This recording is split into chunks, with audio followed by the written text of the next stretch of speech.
Sejam todos bem-vindos a mais uma aula. Hoje nós estudaremos a lição número 5 da nossa revista. Nós trataremos a respeito da conversão. É muito importante nós estudarmos esse tema, porque quando nós observamos qual é a compreensão geral ou a compreensão mais comum que as pessoas têm a respeito de conversão, muitas vezes elas olham a conversão como algo que acontece simplesmente externamente na pessoa.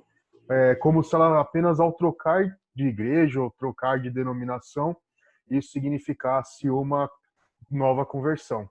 Quando, na verdade, a conversão nós vamos ver que ela é algo que acontece interiormente, ou ela se manifesta exteriormente através das ações que são mudadas na vida da pessoa.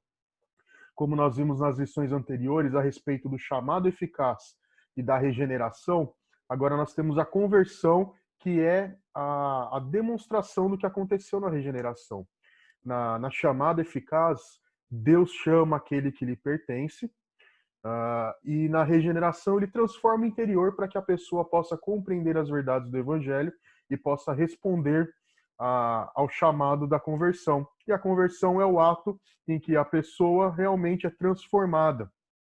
É o ato onde a pessoa responde positivamente àquele chamado que foi feito. E isso por conta da regeneração que ocorreu no seu interior, por causa do novo nascimento que ocorreu. E a gente pode entender, então, a regeneração e a conversão acontecendo conjuntamente, a regeneração sendo essa transformação, sendo a capacitação para a resposta do Evangelho, e a conversão é o que acontece quando a pessoa é regenerada. Então, nós vamos ver com o texto de João 3, como que Jesus demonstrou a Nicodemos como que acontece essa dinâmica da conversão. Nós podemos observar, e nós vamos ver no texto de João 3, nos primeiros versos, os versos 1 e 2, os versos 1 e 2 nos mostram aí: havia entre os fariseus um homem chamado Nicodemos, um dos principais dos judeus. Este de noite foi ter com Jesus e lhe disse: Rabi, sabemos que é mestre vindo da parte de Deus, porque ninguém pode fazer estes sinais que tu fazes se Deus não estiver com ele. Então, Nicodemos se dirige até Jesus em uma noite, talvez com medo de que as outras pessoas do Sinédrio percebessem que ele estaria com Jesus, sendo ele um fariseu. Como ficaria a sua reputação diante dos demais se ele fosse até Jesus? Sendo que todos os outros achavam que Jesus era uma espécie de impostor ou alguém que estava tentando enganar as pessoas. Então, aquele homem que tinha uma importante posição religiosa, que era um reconhecido mestre da lei, era alguém bem visto pelo povo, alguém que era conhecedor da lei de Deus, daquilo que o judaísmo pregava. Ele vai se encontrar com Jesus e ele vai perceber ali nesse encontro com Jesus que não basta apenas as suas palavras, o seu conhecimento, não basta apenas ele dizer coisas a respeito de Deus, mas é necessário uma transformação interior. E esse encontro com Jesus vai mudar completamente a sua vida. Esse encontro com Jesus vai mudar totalmente a realidade de Nicodemos. E aí então esse homem que era um importante mestre da lei, um profundo conhecedor da lei judaica, alguém reconhecido tanto religiosamente como socialmente, alguém que estava numa alta posição, se encontra com Jesus e diz a ele ali algumas palavras de reconhecimento, dizendo que ele reconhecia Jesus como um mestre. O verso 2 aí, que você pode observar na sua tela: sabemos que és mestre vindo da parte de Deus, porque ninguém pode fazer estes sinais que tu fazes se Deus não estiver com ele. Mas é interessante que Jesus não responde para ele da mesma forma. Se fosse uma convenção de fariseus, talvez Jesus respondesse da mesma forma, reconhecendo que Nicodemos era também alguém conhecedor da lei, alguém que que vivia para a vontade de Deus. Mas Jesus já corta o assunto e vai para o que ele queria dizer a ele. E o verso 3 aí nos diz: a isso respondeu Jesus: em verdade te digo que se alguém não nascer de novo, não pode ver o reino de Deus. Então ali Jesus diz para ele que para alguém fazer parte do reino de Deus é necessário uma transformação completa. Perceba que se fosse apenas uma mudança de religião, seria apenas alguma transformação de conduta, de caráter, mas Jesus fala mais do que isso. Se fosse simplesmente uma troca de nomenclaturas, seria simplesmente Jesus dizer, olha, existem algumas coisas que são comuns a todos e você tem que seguir essas outras que são específicas a, a essa nova religião que eu te proponho. Mas o que Jesus mostra para ele é que para fazer parte do reino de Deus é necessário nascer nesse reino. É necessário ter a vida desse reino. E é o que Jesus mostra para ele. Se alguém não nascer de novo, ele não pode ver o reino de Deus. Não é simplesmente uma mudança. Você ia lá na sinagoga, agora passa a frequentar aqui as minhas reuniões. Não é simplesmente trocar de um judaísmo para um cristianismo. Mas Jesus diz para ele que é um novo nascimento. Você tem que morrer para aquilo que você sempre foi. Você tem que morrer para aquilo que você acreditou, sempre acreditou. Você tem que morrer para as coisas que te agradavam, morrer para você mesmo e nascer para o reino de Deus. Efésios vai dizer que é uma mudança de reinos. Deus nos transportou do império das trevas para o reino de Deus, para o reino do Filho do seu amor, no qual nós temos a redenção. Então é um novo nascimento, é uma regeneração, uma transformação completa que gera ou que culmina ou que termina numa nova vida, numa transformação completa efetuada na vida. E muitas vezes a gente pode pensar que Nicodemos não entendeu essa metáfora, mas ele estava acostumado com esse tipo de linguagem. E é o que ele faz no verso 4. Ele pergunta: como pode um homem nascer sendo velho? Pode porventura voltar ao ventre materno e nascer uma segunda vez? Então Nicodemos, ele responde aquela metáfora de Jesus com uma outra. O problema de Nicodemos não é que ele não entendeu o que Jesus disse, mas ele relutava no seu interior com aquilo que Jesus dizia. Pense da seguinte forma: Nicodemos gozava de um prestígio enorme na sociedade, sendo ele um fariseu. Inclusive, nós vamos ver ele sendo citado outras vezes como alguém que participa da vida religiosa. Então, aquele homem que era um profundo conhecedor da lei de Deus, tinha um prestígio social muito grande, tinha um prestígio religioso muito grande. Lembre-se que os fariseus eram vistos como grandes conhecedores da lei, como grandes praticantes da lei. Então, com todo esse conjunto de características que colocavam Nicodemos numa posição muito elevada, mudar ou nascer de novo significava deixar tudo isso e transformar a sua vida completamente. Lembra que quando Paulo, por exemplo, cita as suas qualificações, ele relata lá que ele era um judeu de descendência judaica, ele era da tribo de Benjamim, quanto à lei ele era fariseu, era alguém irrepreensível na prática da lei. Então Nicodemos provavelmente tinha esse mesmo prestígio e essa mesma qualificação. Então o que significava para ele nascer de novo? Abandonar tudo isso. Talvez já um homem de idade jogar toda a sua vida fora, todas as suas realizações, todo o seu empenho, o seu estudo para uma nova realidade. Então o que acontece com Nicodemos é que ele resistia a toda essa ideia. E ele ou talvez ele achasse que já era muito tarde para que ele mudasse completamente. Mas o que fica mais visível é que ele achava que não precisava disso, ele não precisava mudar, ele não precisava deixar tudo aquilo para passar a seguir a Jesus. Então, era algo que custaria muito a Nicodemos, por isso ele responde a Jesus: como que um homem velho pode nascer de novo? Como é que ele pode entrar no ventre materno? Ele resistia a essa ideia, porque todas as suas experiências, toda a sua carga de conhecimento era muito valiosa para ele. Tudo que ele passou na sua vida não poderia ser simplesmente deixado de lado para seguir um novo mestre que aparecia. Então, para Nicodemos custaria muito.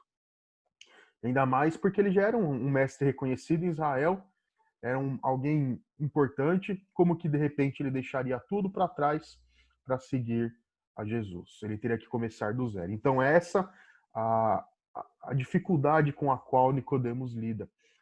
Isso é aquilo que passa na sua mente. Como que ele pode, alguém já tão reconhecido, alguém tão importante, alguém tão conhecedor da lei, da vontade de Deus, poderia simplesmente pegar toda a sua religiosidade, todos os seus conceitos, tudo aquilo que ele construiu e simplesmente jogar fora. Então, é isso que acontece com o ser humano.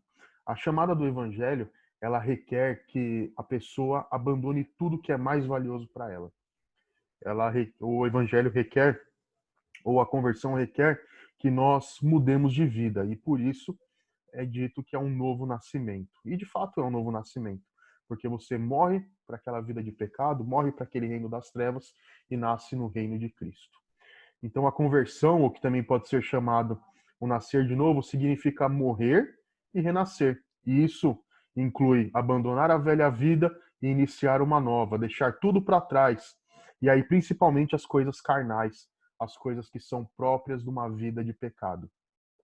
E aí quando nós pensamos no senhorio ou no Senhor que governa a vida, antes da conversão, somos nós mesmos. A vida ela é centralizada no próprio homem. Nós seguimos a nossa vontade, nossos desejos, a nossa forma de entender o mundo. E tudo isso passa, né, então, uma transposição de senhor, uma transformação de senhorio. Passa de um senhorio centralizado no próprio eu e passa para o senhorio de Cristo. Então eu nego a minha própria vontade, eu nego os meus desejos e passo a viver para o reino de Deus, eu passo a viver para o próprio Deus, sendo a minha vida então centralizada em Cristo, centralizada no próprio Deus. E aí, com isso, a gente tem que abandonar todos os méritos humanos e as coisas com as quais nós nos orgulhamos. E essa era a dificuldade de Nicodemos de forma muito clara. Se nós pegarmos todas as vezes que Jesus se encontrou com fariseus e debateu com eles, nós lembraremos que sempre eles deixavam muito claro para Jesus que o importante para a religiosidade deles era praticar as boas obras, cumprir a lei, e isso fazia com que eles acumulassem méritos pessoais, eles acumulassem méritos próprios e pudessem ser vistos pela sociedade, e eles imaginavam também por Deus, como alguém que cumpria a lei, mas muito baseado no seu próprio mérito, na sua própria qualificação, no seu próprio esforço.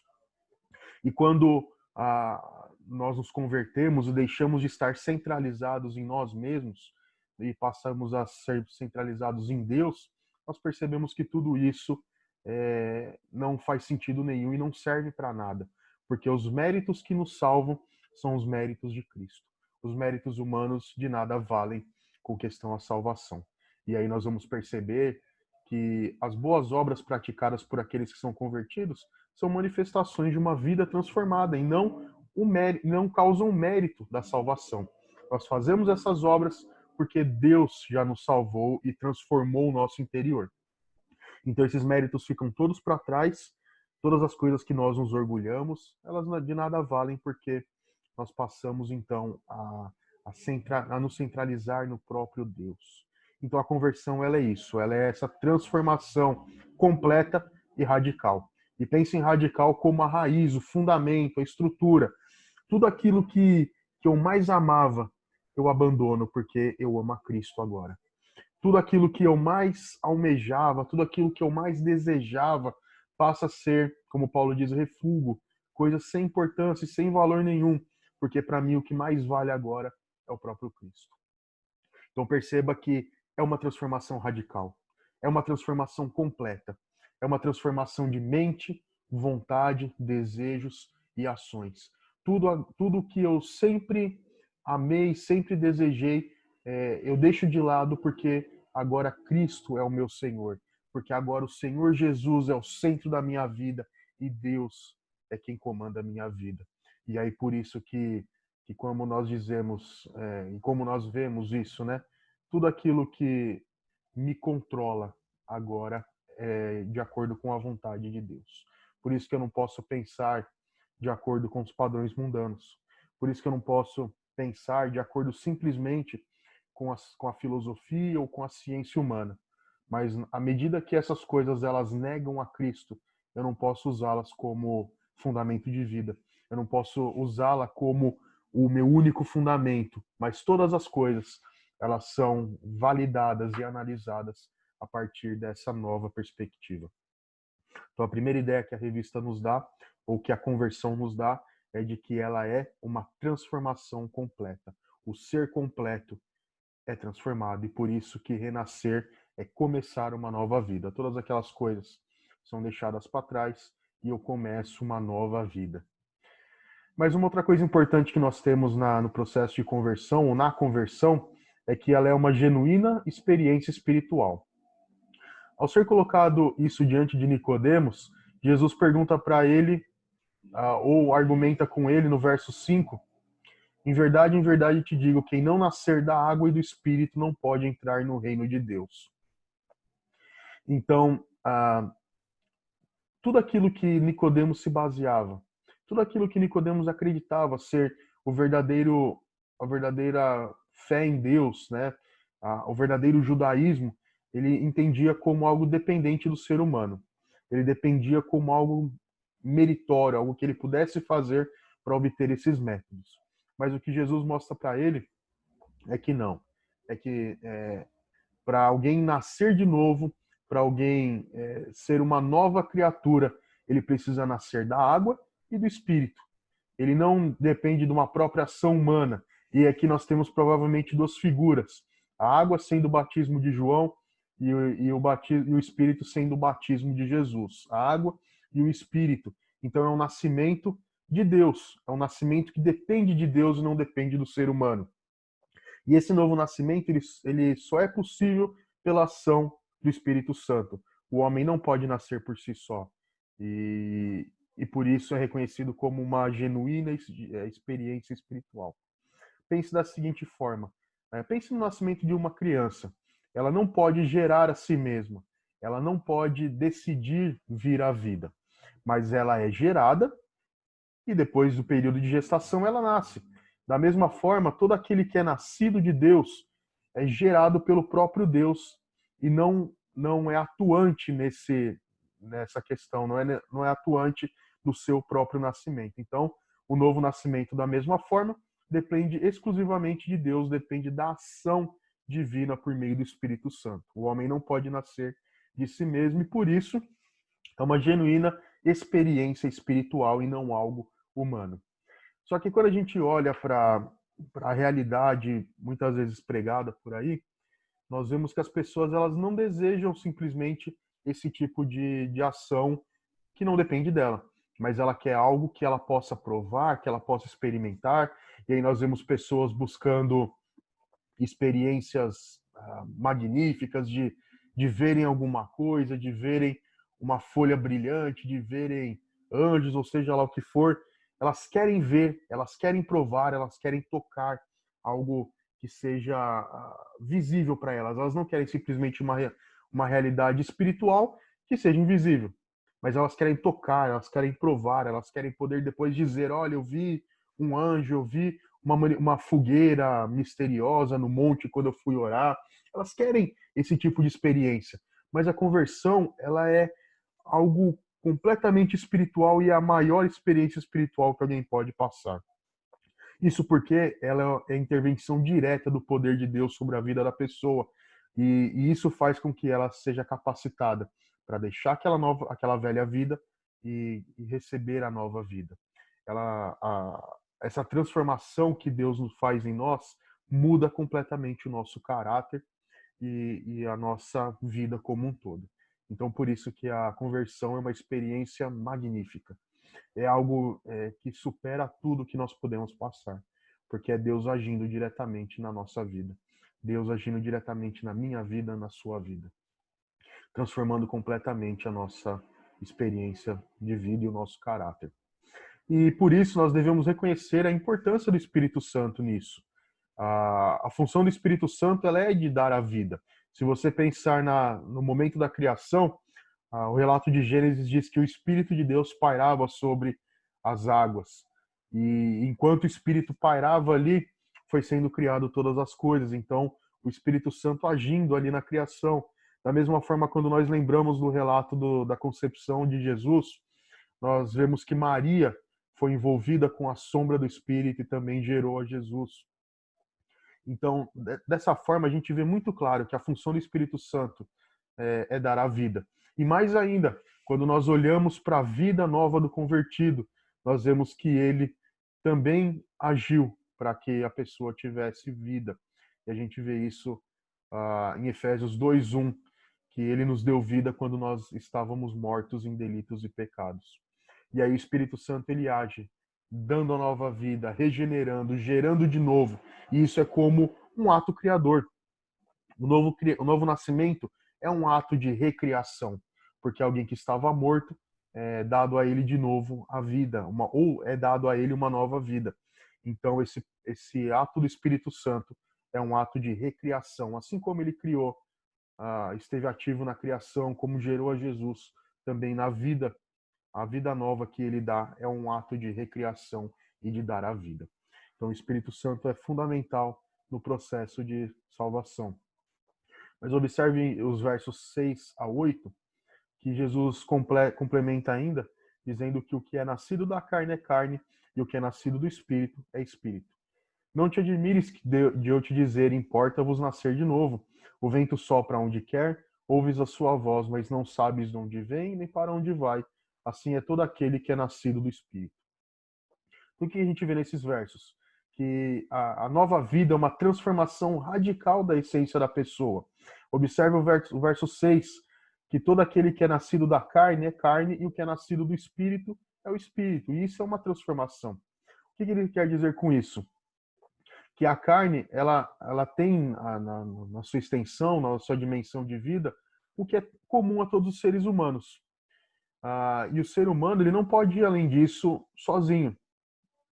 Isso é tudo que ele tem. Então, ele vai viver para si próprio, ele vai buscar cumprir o seu próprio desejo, vai buscar satisfazer a sua vontade, vai viver para si mesmo.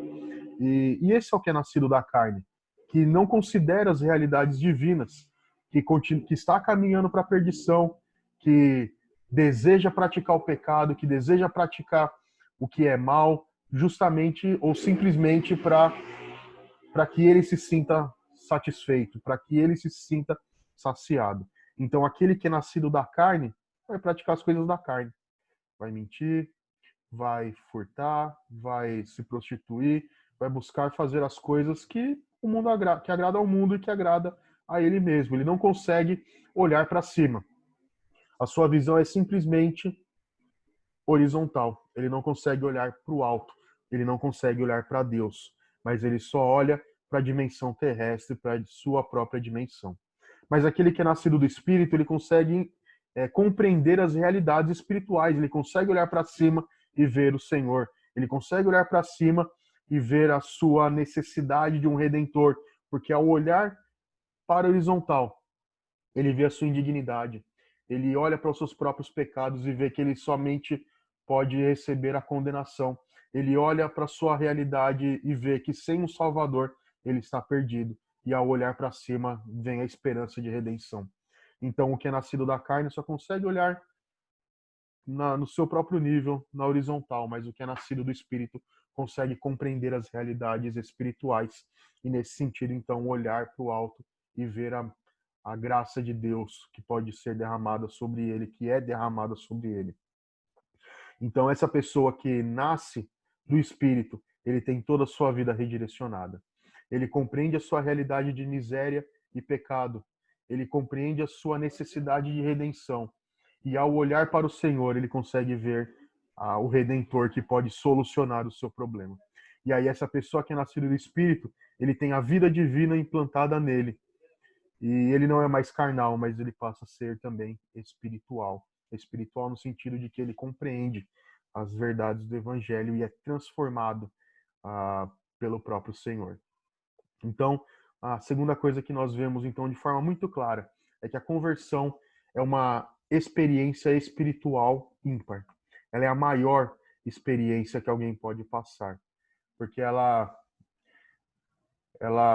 faz com que alguém que era antes carnal e que não conseguia compreender as realidades do Espírito nasça para uma nova vida, que receba o batismo da água e do Espírito, que receba o lavar regenerador das mãos e pode ser então nascido do Espírito.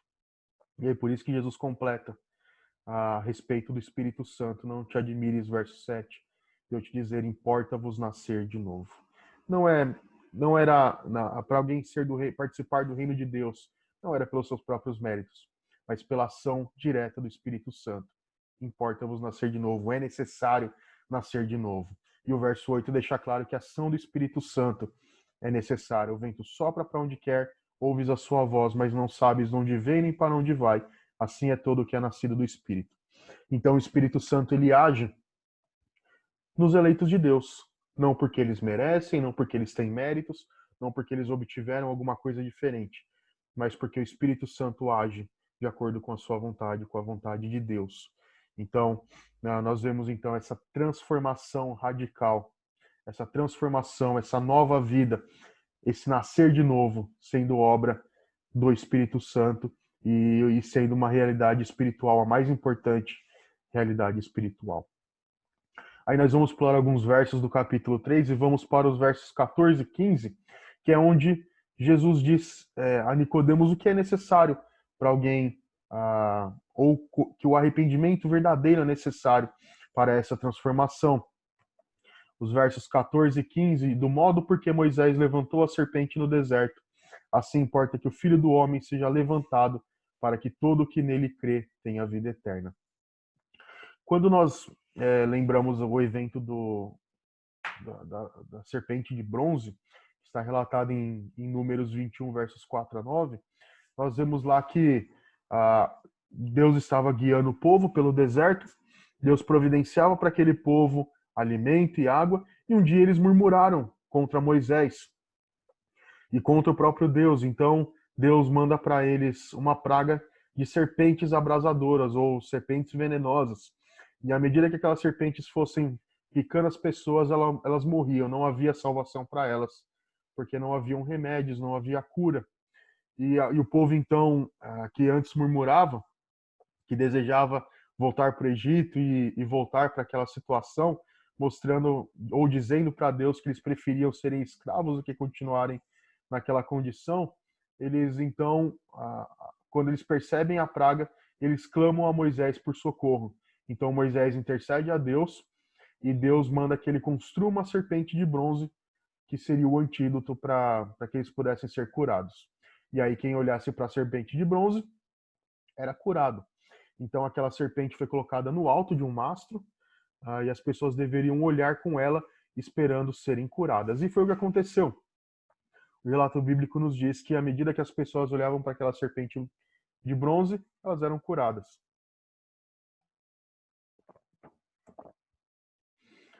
E eles olhavam com fé, esperando a cura. E o que Nicodemos precisava entender é que dentro de pouco tempo o mesmo aconteceria com o Senhor Jesus. Ele também seria erguido, ele seria colocado numa cruz e todos que olhassem para ele seriam salvos. Todos que olharem para o Cordeiro de Deus sacrificado seriam salvos. Então, o que Nicodemos precisava entender é que da mesma forma que aqueles israelitas eram picados, da mesma forma que aqueles israelitas recebiam aquele veneno, eles estariam mortos se não socorressem ou se não recorressem à serpente de bronze. E eles precisavam olhar. E a mesma coisa para todos aqueles que vivem na carne. Eles se encontram com o veneno do pecado. Eles se encontram infectados pelo pecado. E eles não têm outra cura que não olharem para aquele que está erguido. Olharem para Jesus que está na cruz. E essa é a condição humana que Nicodemos precisava entender e nós precisamos entender. Todos aqueles que não têm o Senhor Jesus ou todos aqueles que estão na sua própria vida natural, na sua condição natural, eles estão afetados pelo pecado e estão morrendo por conta do pecado e receberão a morte eterna. E por isso a situação é terrível. A situação é desesperadora para aqueles que estão nessa condição. E eles precisam sentir esse desespero. E o que Jesus queria mostrar para Nicodemos é que essa é a condição dele, se ele não reconhecer a Jesus. Uma condição de desespero. Não há salvação, senão em Cristo. E Jesus então mostra que para aqueles que quiserem ser salvos, para aqueles que quiserem ser curados do pecado, é necessário olharem com fé para o cordeiro que estaria levantado. Verso 14, do modo porque Moisés levantou a serpente no deserto, assim importa que o Filho do Homem seja levantado, para que todo aquele que nele crê tenha vida eterna. E foi isso também que os discípulos muitas vezes não entenderam, que era necessário. Não foi algo opcional ou algo que Jesus achou que seria bom e legal para a humanidade fazer, mas era necessário. Ele precisava morrer, ele precisava ser levantado, ele precisava ser crucificado para que todos olhassem para ele ali suspenso naquela cruz e vissem o Salvador. Jesus é a solução e é necessário que nós olhemos com fé para aquele que pode salvar. É necessário que todos aqueles que estão perdidos olhem para o Redentor. E então é necessário que aqueles que se convertem, ou é necessário para a conversão o arrependimento. Aquelas pessoas, elas deveriam se arrepender de terem ultrajado a Deus, terem falado contra Deus e contra Moisés. Os pecadores precisam reconhecer a vileza do seu pecado. Eles precisam reconhecer quão mal é o pecado que ele faz, o pecado que ele pratica, o pecado que ele vive. E eles precisam reconhecer, dentro dessa situação de desespero e de morte, a necessidade do Redentor, a necessidade da graça, e que eles só podem ser curados quando se arrependerem. Não é simplesmente olhar e reconhecer Jesus, mas é necessário se arrepender. O verso 15, para que todo aquele que nele crê tenha vida eterna. E aí o verso 16, porque Deus amou ao mundo de tal maneira que deu seu Filho unigênito para que todo aquele que nele crê não pereça, mas tenha vida eterna. É necessário olhar com fé para o Cordeiro de Deus. É necessário se arrepender dos seus pecados, porque ele tem que a pessoa precisa reconhecer que o seu pecado é o que causa separação entre ele e Deus. É o pecado que causa o abismo intransponível entre Deus e o homem. E somente Jesus pode ligar de novo, pode reconciliar esses dois lados que estavam em inimizade e luta. É necessário, então, o arrependimento.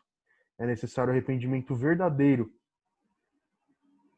É necessário reconhecer o seu pecado.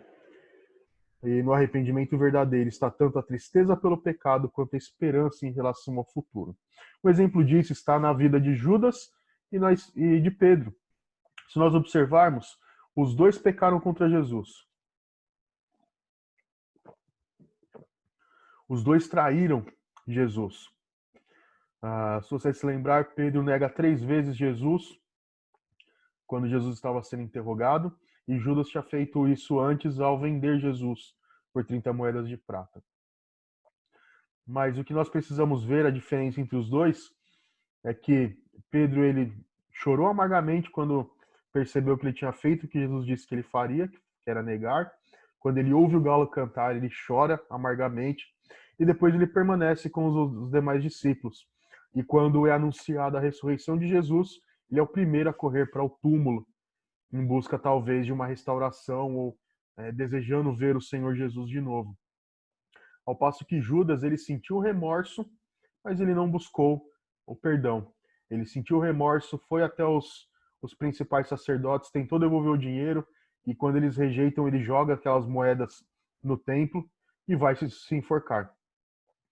E então qual que é a diferença? A diferença é que, embora ambos tenham pecado, embora ambos tenham de certa forma se arrependido, Pedro ele mantém uma esperança de perdão, ao passo que Judas entende que aquilo que ele fez era algo que não seria perdoado nunca.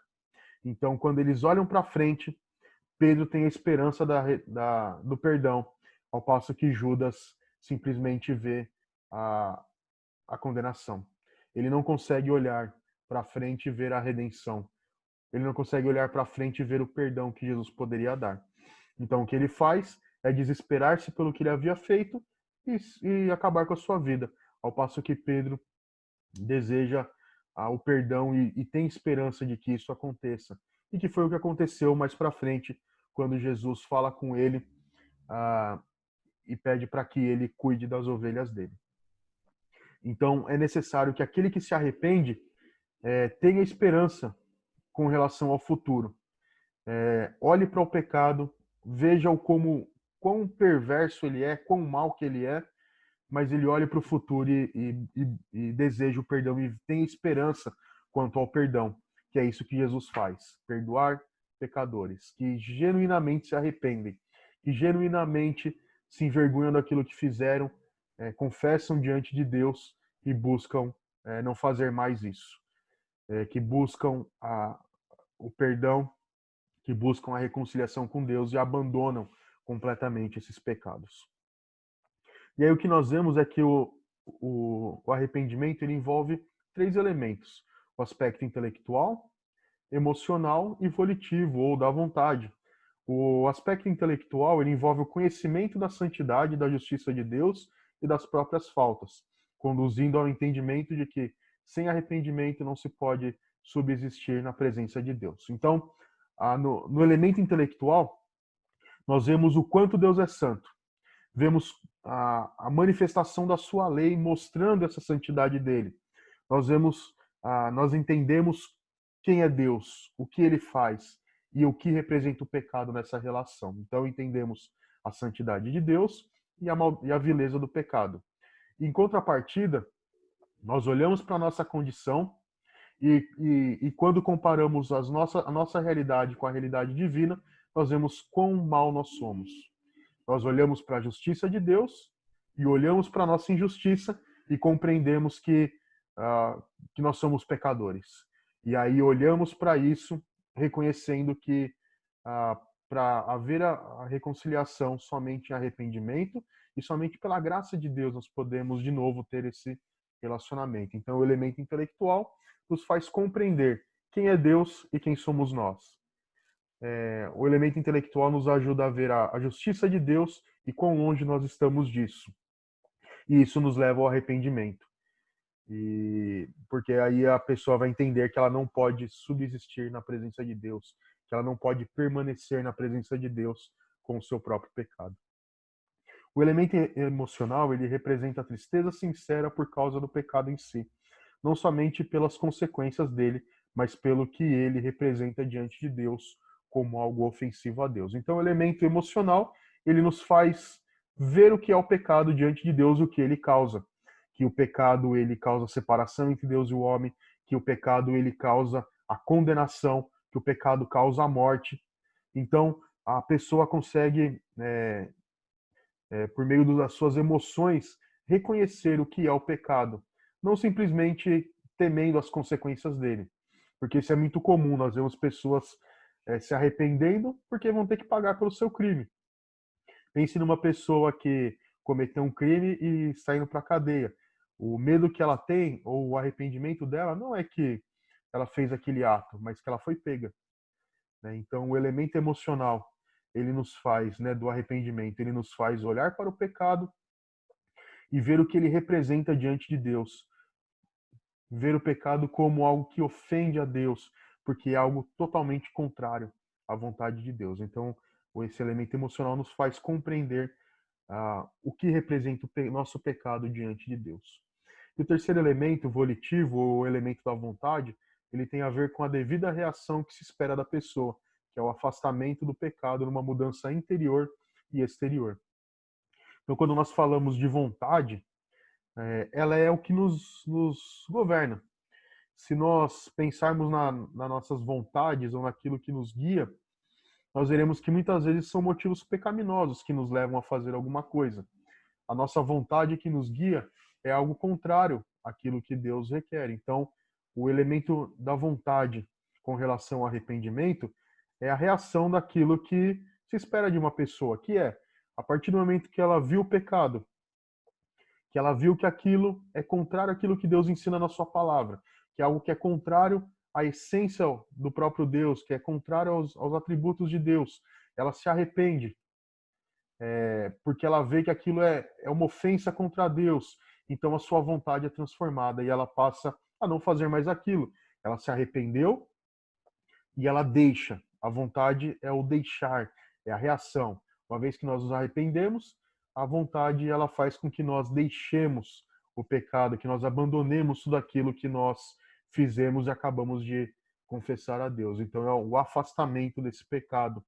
E isso faz uma mudança tanto interior quanto exterior, porque a nossa vontade que nos dirige, nos governa é transformada e também as nossas ações são transformadas, manifestadas pelo exteriormente. Nosso interior é transformado de acordo com a vontade de Deus, nossas vontades nos guiam em direção a Deus e não longe dele, e o nosso exterior, as nossas ações também são transformadas e fazem aquilo que no nosso interior foi produzido. Perceba que não é simplesmente uma demonstração para que as pessoas vejam, mas é algo que ocorreu no nosso interior, né? Então, por isso, é necessário nós compreendermos intelectualmente quem é Deus, entendemos intelectualmente a sua vontade, para que as nossas emoções percebam o que é esse pecado e para que a nossa vontade, os nossos atos exteriores sejam também transformados. Então, esses são os 3 elementos do arrependimento: intelecto, emoções e vontade. Tudo isso transformado e em arrependimento pelo que se fez. E o 4º elemento que a revista coloca é o da fé salvadora. A fé ela é extremamente importante nesse processo. E o que nós vemos é que aqueles israelitas, ao perceberem que haviam sido picados, eles deveriam olhar com fé, né? Como o verso 14 aí diz. Eles deveriam olhar com fé. Eles deveriam olhar com fé para aquela serpente de bronze e deveriam esperar que, por meio desse olhar de fé, eles fossem perdoados. Então é uma transformação, ou a fé é necessária para reconhecer a provisão que Deus dá, né? E a fé salvadora é justamente apropriar-se dessa provisão que Deus deu. E é o que João 3,16 mostra, que Deus providenciou essa redenção, ou providenciou a solução para os nossos pecados. Se o pecado é como o veneno daquela serpente que matava aqueles que a recebiam, a provisão de Deus foi dar uma serpente de bronze que eles olhavam para ela e com fé encontrariam a cura. Da mesma forma, o pecado ele nos leva à morte naturalmente, mas aqueles que foram regenerados, que foram vocacionados, foram chamados, eles apresentam a fé em Cristo, que faz com que eles se apropriam e creiam na provisão que Deus deu. E essa provisão foi Jesus. Para que nós possamos ser salvos do pecado, Deus enviou seu Filho. Deus amou o mundo de tal maneira que deu seu Filho unigênito para que todo aquele que nele crê, para todo que olhe para ele, para todo que reconheça que ele é o remédio contra o pecado, não pereça, mas tenha vida eterna. E por isso a fé é absolutamente necessária para a salvação. A Bíblia nos apresenta 3 tipos de fé que nós vemos ali de forma muito clara. A primeira delas, e aí é o que Rod define, mas nós vemos a primeira delas uma fé morta, que é aquela expressa em Tiago 2,26, que a fé sem obras é morta. E essa fé é uma fé daqueles que entendem apenas intelectualmente, né, que aprenderam a respeito de Jesus, que ouviram a mensagem e pensam, bom, ela serve intelectualmente para mim.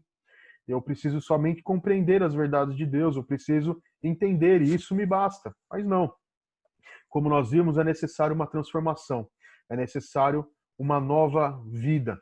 Não é simplesmente entender quem é Deus, qual o motivo da redenção, quem é Jesus, o que ele fez. Não é necessário apenas um entendimento intelectual, mas é necessário uma nova vida. Tanto é que Tiago diz que em Tiago 2,19, ele diz que essa fé pode ser encontrada até nos demônios, que os demônios também creem em Jesus, e aí a gente vê em várias manifestações demoníacas eles reconhecendo Jesus como Messias, reconhecendo que Jesus um dia vai lançar eles no abismo, sabendo que ele é Deus, mas que fé é essa que eles têm? Ou que conhecimento é esse que eles têm? É um conhecimento para a perdição. O segundo tipo de fé que a Bíblia apresenta é uma fé temporal, que é aquela que é dita na parábola do semeador, que são as impressões que o evangelho causa em algumas pessoas, de modo a que elas fiquem interessadas por algum tempo. E aí, como a parábola diz, é uma fé que não tem raiz em si mesma, sendo antes de pouca duração. E aí essa fé ela não é uma fé verdadeira, assim como a anterior, né, apesar dela receber esse nome, mas é algo que não leva as pessoas de fato a uma nova vida. Tanto é que Calvino entendia que essa fé não poderia ser verdadeira, embora fosse chamada de fé pela Escritura, mas era um fruto do próprio coração do homem. E aí a frase que ele diz a respeito disso é: tem o coração do homem tantos resquícios de vaidade, tantos esconderijos de mentira, e está encoberto de tão vã hipocrisia que muitas vezes se engana a si mesmo. Então essa fé ela não passa de um autoconvencimento. Ela não passa algo que a própria pessoa produz em seu coração para que ela entenda, né? E aí, como ela não tem raiz, como ela não é fundamentada, ela não produz nada de novo na pessoa, não produz a vida naquela pessoa. E aí a terceira é aquela que é a fé salvadora. E aí essa sim, a verdadeira fé, né? Então aquelas são falsas fé, falsos tipos de fé que nós vemos. E Huckman define a fé salvadora como uma resposta ao chamado de Deus pela aceitação de Cristo pela pessoa toda, isto é, com convicção firme da verdade do Evangelho e com dependência confiante em Cristo para a salvação, junto com um compromisso autêntico com Cristo e seu serviço. Então, é uma transformação completa do ser humano. Não é simplesmente só um conhecimento intelectual, não é somente os sentimentos, não é somente um fazer alguma coisa, mas ele representa, ou a fé salvadora representa, algo que transforma completamente o ser humano e o leva a um compromisso autêntico com o Senhor. Porque o que nós vemos muitas vezes são pessoas que entendem o Evangelho, sabem a história bíblica, sabem que Jesus é o Salvador, sabem que o homem é pecador e precisa da redenção, mas não passa disso. Outros ainda buscam somente um entendimento ou somente experiências emocionais, que nada mais são do que restritas ao momento em que ela está em culto, por exemplo, ou o momento em que ela separa para aquilo, mas que não passa disso, não vai para a sua vida cotidiana. E ainda há muitos que, que tentam seguir a Cristo sem um compromisso, né? E aí a gente vê muitas vezes as pessoas se associando a igrejas, estando reunidas em grupos cristãos, mas que na verdade elas não têm compromisso nenhum. Tudo estará na frente, tudo estará em primeiro lugar, e a sua fé é algo que está em último lugar. Se ela precisar negar a sua fé, ela nega porque não é algo que lhe é próprio, não é algo que ele tem um compromisso. Então, o que nós vemos é que essa fé, ela precisa ser uma fé genuína, uma fé que transforma a pessoa de uma forma completa. E aí o que nós precisamos ver é que não existe uma fé completa sem conhecimento. E aí também, né, são os três elementos que nós vemos na fé: conhecimento, aceitação e confiança. Não existe fé verdadeira sem conhecimento, pois para que alguém creia em Jesus precisa ter conhecimento sobre Jesus. E isso exclui então o elemento emocional. Você precisa conhecer a Jesus, precisa conhecer a respeito da história da redenção. Você precisa conhecer o que Deus fez na história, o que Deus faz na história. Né? Então, o mínimo que alguém precisa é conhecer a sua própria situação de pecado e reconhecer que Jesus é o Redentor. Rod diz que com isso não se pretende dizer que os mistérios ou verdades que não se podem compreender não possam ser objetos apropriados da fé. O que está em questão não é o entendimento completo de algo, mas o conhecimento desse algo, pois só podemos crer no que conhecemos, ou seja, no que inteligentemente aprendemos. A ideia aqui é de que existem algumas coisas que são misteriosas para nós, e nós não compreenderemos completamente, mas nós sabemos que elas existem. Então é necessário que o conhecimento nos leve a saber que elas existem. Saber que aquilo que Deus ensina, mas não é um conhecimento exaustivo e completo de todas as coisas. Nós não podemos confundir com um conhecimento exaustivo, mas sim com conhecimento, né? Porque algumas coisas são misteriosas. Algumas coisas Deus não revelou completamente, ele revelou aquilo que era necessário. Algumas coisas ele nos revelou parcialmente, não para que nós entendêssemos elas completamente. Então, o que nós precisamos quanto a isso é conhecer. E aí, então, o que é necessário é conhecer aquilo que Deus revelou. Então, o que ele revelou é para que nós a conhecêssemos. E isso é importante, então, conhecer aquilo que Deus revelou. O segundo aspecto aqui a respeito da confiança. A confiança envolve a certeza de que a partir do momento que se aceitou a Cristo, a salvação está garantida. Significa descansar na obra consumada de Cristo e aceitar o que ele fez como tendo sido feito por nós, é absolutamente suficiente para a nossa salvação. A ideia aqui é que muitas vezes as pessoas olham para aquilo que o Evangelho apresenta e pensam, não pode ser só isso. Eu preciso fazer alguma coisa, precisa ter algo a mais, precisamos de uma nova revelação. Mas não, aquilo que Cristo fez foi suficiente. Aquilo que Cristo fez foi tudo o que era preciso. Nós precisamos reconhecer, né? Então, conhecer aquilo que Cristo fez, conhecer a condição do ser humano e o que era necessário para que esse ser humano fosse salvo, e a partir disso aceitar aquilo que a Bíblia nos diz. Nós não precisamos ficar buscando novas revelações, nós não precisamos buscar novas coisas, achando que a Bíblia é insuficiente. Né? E aí era o que os judaizantes faziam, de forma muito clara. Eles diziam, muito bem, creia em Cristo, mas se circuncide. Da mesma forma, hoje nós vemos muitas pessoas diluindo o evangelho, dizendo, olha, creia em Cristo, mas faça isso. Creia em Cristo, mas faça aquilo.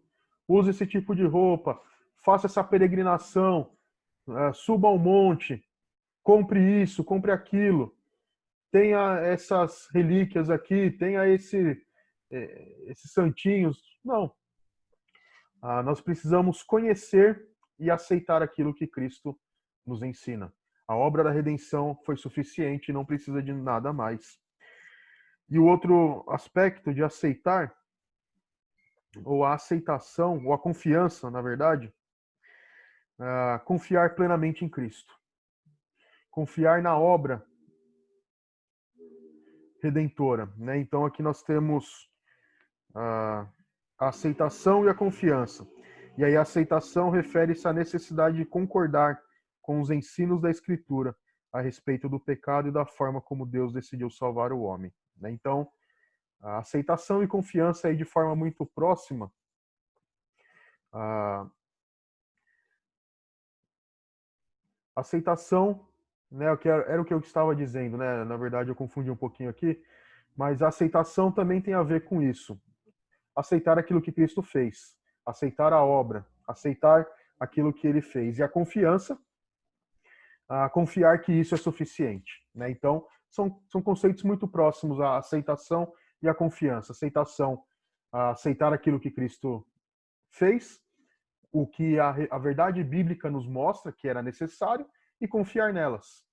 Né? Então, conhecimento, conhecer o que Cristo fez, conhecer o que Deus fez, o plano da redenção, quem era o homem, né, e qual a condição, né? Então, tudo aquilo que envolve a redenção, conhecer isso, aceitar aquilo que nos foi revelado, ou seja, conhecer, aceitar aquilo que nós conhecemos e confiar nisso para a nossa vida. Então, são esses três aspectos da fé verdadeira: conhecer a obra redentora, aceitar a obra redentora e confiar na obra redentora. E isso faz com que essa nova criatura tenha fé verdadeira e genuína em Deus. E aí com isso a gente vê que o arrependimento e a fé são igualmente obra de Deus e obra do homem. Porque quando nós vimos a questão da regeneração, ela envolve a transformação completa do ser humano. É a nova vida implantada em nós. E a partir do momento que nós temos essa vida implantada em nós, nós podemos responder com fé. E por isso é dito então, ou por isso a Bíblia nos mostra que esse arrependimento e essa fé são obra tanto de Deus quanto do homem. Porque, em primeiro lugar, Deus implanta a fé no nosso coração e nós respondemos com ela, ou ela é o instrumento para a nossa apropriação dessa verdade. Então, a obra de Deus, a obra de Deus nos mostra que ele é o doador da fé, ele a concede aos eleitos, e esses eleitos a recebem pela operação do Espírito Santo. Jesus é chamado então de o autor e consumador da fé em Hebreus 12, verso 2. E ao mesmo tempo é a tarefa do homem, porque porque é o homem quem deve ter fé e Deus exige isso dele. Então a gente deve entender que a fé, porém deve ser entendido que a fé não é realmente uma obra, ela é o primeiro resultado identificável da regeneração, ou como diz Rod, o primeiro exercício consciente da alma renovada é a fé. Assim como o primeiro exercício consciente de um cego de nascença, cujos olhos tenham sido abertos, é ver. Então, o que identifica que alguém foi regenerado, que alguém foi convertido, é que ele responde com fé. Por quê? Essa é a evidência, né? Então, se alguém foi transformado, teve o seu interior regenerado, tem o Espírito habitando nele, a demonstração de que isso ocorreu é por meio da fé. E por isso aqueles sinais da fé verdadeira devem ser vistos na vida dessa pessoa e não aquele tipo de fé que somente entende, nem aquela que somente cria expectativas e logo esmorece e morre. Mas a fé verdadeira é aquela que reconhece Cristo como Senhor. E isso é possível por conta da regeneração e a fé, então, é a resposta para essa ação de Deus realizada no seu interior. Então, assim como o Rod compara aí que o exercício daquele cego, a primeira coisa é ver, a primeira coisa que se espera de um convertido é a fé em Cristo Jesus. E aí o que a gente precisa entender que o que nos salva não é a fé em si, mas é o próprio Cristo, né? Então lembra que a gente disse, ou que acabamos de dizer, que a regeneração ela nos dá nova vida, nos implanta a vida de Deus e faz com que nós respondamos ao Evangelho. E só é possível nós respondermos com fé por conta dessa regeneração, por conta do novo nascimento. E então o que salva não é a fé em si, mas ela é a resposta, como nós dissemos. Então a fé é a resposta ou é o instrumento da salvação, mas quem salva é Jesus, por conta da sua obra, por conta da sua morte e ressurreição, por conta do seu sangue derramado. É isso que nos salva. Então a salvação é em Cristo. Perceba então que o que nós vimos hoje a respeito da conversão é que ela é uma transformação completa. A regeneração nos implanta a vida e a conversão muda a nossa realidade. Uma figura que pode ser usada é a da concepção, né? A regeneração, a concepção, e a conversão, o nascimento, fazendo parte de um mesmo processo, estando em uma junção. Então, a regeneração, ela transforma o interior, faz com que nós creiamos em Cristo, é a regeneração que nos possibilita responder ao Evangelho, e a conversão é, então, essa transformação efetuada em nós. E aí, como conclusão, você pode acompanhar na sua revista, na página 45, a conclusão aí é, então, portanto, o significado da conversão, segundo Jesus, é uma transformação completa realizada pelo Espírito, que muda a essência das pessoas, manifestando vida onde deveria haver morte, produzindo verdadeiro arrependimento e verdade de fé. Então, o Espírito Santo, como nós dissemos já, ele age no nosso interior para que nós possamos responder. E a consequência disso é que a vida é implantada em nós, a vida de Cristo. E a pessoa que recebe essa vida responde com arrependimento e verdadeira fé. Então ela se arrepende dos seus pecados, ela lembra que nós falamos que ela olha para o futuro com esperança, então ela se arrepende dos seus pecados, vê a redenção em Cristo, vê que Cristo é a solução para essa sua situação de miséria e por isso ele responde com fé em Cristo. Quem passa por uma experiência dá uma verdadeira guinada na existência. Não simplesmente o fato de mudar de religião ou seguir preceitos ensinados por homens, mas é ser transformado pelo Espírito para uma nova e superior vida. Por isso, a conversão é, sem sombra de dúvida, a experiência mais espetacular que pode existir. Quanto a Nicodemos, embora no início tenha resistido às palavras de Jesus, sabemos que o seguiu depois. Isso aí está em João 19:39. Então, a conversão é uma transformação radical. Ele não é simplesmente trocar de igreja, não é simplesmente trocar de denominação ou de nomenclatura, mas é uma transformação interior efetuada no homem. E aí ele conclui: cabe aqui uma palavra final para muitos que talvez se sintam como Nicodemos. Talvez já sejam mestres da doutrina, mas percebem que são inexperientes em relação à graça. Ainda não têm experimentado essa vida como algo que é mais do que a carne. O que Jesus falou para Nicodemos vale também nesse caso. É preciso desistir de tudo. Enquanto nos apegarmos às nossas conquistas, nada teremos de Deus. É preciso cair nos pés do Salvador e clamar por misericórdia, como os israelitas picados pelas serpentes fizeram. É preciso levantar os olhos com fé e contemplar o Salvador crucificado, que é o antídoto para todas as nossas chagas.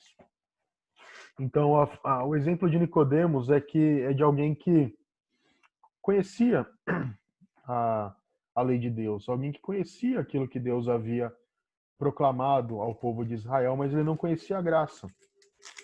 Ele somente compreendia uma existência que buscava os méritos, que buscava cumprir a lei para ser salvo. Ele não conseguia, ou ele não aprendeu a olhar a graça de Deus que salva o pecador, a graça de Deus que transforma e regenera. E era o que Jesus veio fazer, mostrar que tudo aquilo que o Antigo Testamento apontava não era para uma lei simplesmente para ser cumprida, mas ela própria, a própria lei dada no Sinai, desde os tempos mais antigos, ela tinha como motivo mostrar a Cristo, mostrar que o homem não conseguia cumprir aquela lei e, portanto, precisaria de um redentor. A lei, como Paulo vai dizer depois, ela era um aio que conduzia e mostrava: você sozinho não consegue, você precisa de um redentor. Então, se há alguma coisa em seu coração que faça com que você confie no seu próprio conhecimento e nas suas habilidades, abandone isso. A graça de Deus, ela é manifesta na obra redentora. Deus deixa muito claro que sozinho nós não conseguimos. Deus deixa muito claro que é necessário nascer de novo.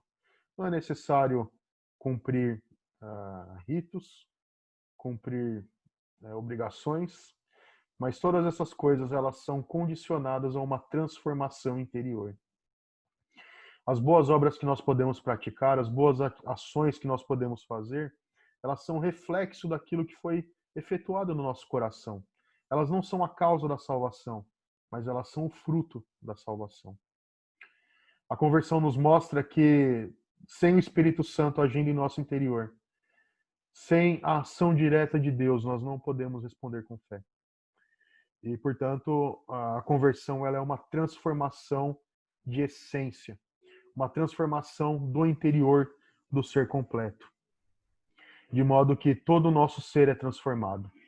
E, para isso, nós precisamos compreender a verdade de Deus, precisamos confiar nessa verdade de Deus e precisamos crer que ela é a revelação de Deus. E por isso, ao olharmos para tudo aquilo que Deus fez e nos ensina, reconhecer a nossa condição de miséria, reconhecer que sem Jesus nós estamos perdidos. E a conversão nos mostra que a nova vida é o que precisa ser implantado em nós, para que nós tenhamos uma nova realidade, uma nova essência e sejamos uma nova criatura. Por isso que Jesus disse para Nicodemos: importa-vos nascer de novo. Importa que nós tenhamos a vida de Cristo em nós. Vamos orar nesse momento? Santo Deus, nosso Pai, ao olharmos para a Tua palavra, reconhecemos a grandeza da obra redentora realizada. Ajuda-nos a confiar somente em Ti. Ajuda-nos a conhecer mais aquilo que o Senhor fez e que possamos cada dia mais olhar a Tua santidade e ver da necessidade que nós temos do Senhor para andarmos em conformidade com aquilo que o Senhor requer de nós. Ajuda-nos a sermos servos fiéis, mais fiéis do Senhor, a que possamos viver de fato para Ti e não buscar uma religião ou uma fé pautada naquilo simplesmente que nós cremos, mas ajuda-nos a conhecer mais a Ti, ajuda-nos a viver mais para o Senhor e cada vez mais estarmos conformados à Tua imagem. Obrigado por tudo aquilo que o Senhor fez e o estudo de hoje sobre a conversão nos mostra que a nova vida é necessária para entrar no reino de Deus.